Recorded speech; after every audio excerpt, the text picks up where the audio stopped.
I cannot recall. That's the response Hillary Clinton gave to 21 out of the 25 questions she was required to answer under oath in regards to her private email server, thanks to a suit by Judicial Watch, including whether or not she ordered the destruction of work-related emails after her tenure at the State Department ended in 2013. Dinesh D'Souza is the filmmaker of the extremely successful movie Hillary's America, now out on DVD. Dinesh, does that surprise you? I mean, how do you not recall whether or not you ordered the destruction?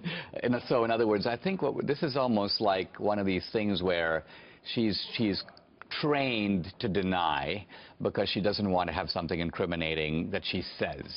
But the evidence is there about what she did.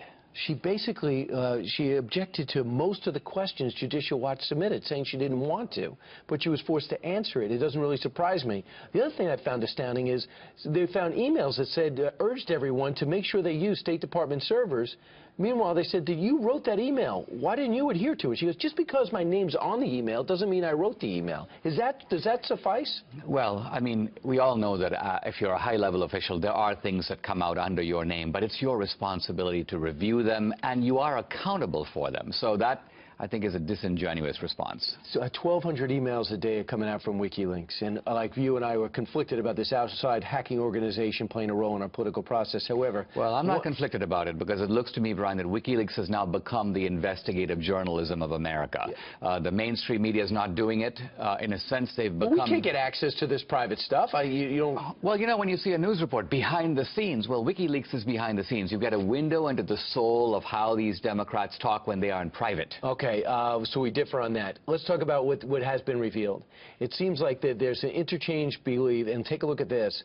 This exchange shows that they not only have an agenda to liberalize the country, they also want to reform the Catholic Church. Here's an example, an excerpt from Sandy Newman. There needs to be a Catholic Spring in which Catholics themselves demand the end of a middle-aged dictatorship and the beginning of a little democracy and respect for gender equality of the Catholic Church. I have not thought at all about how one would plant those seeds, but it didn't end there. Of revolution, or should they plant them? Just wondering. So it goes on to talk about how they're going to reform the Catholic Church and essentially mocking 28% of the country. Well, the whole sense of the church is this hierarchical dictatorship, that they need to overthrow it from the bottom. I mean, you never hear the left speak about any religion this way. Catholics and evangelicals are sort of in a special category where a certain amount of bigotry against them is acceptable, even fashionable.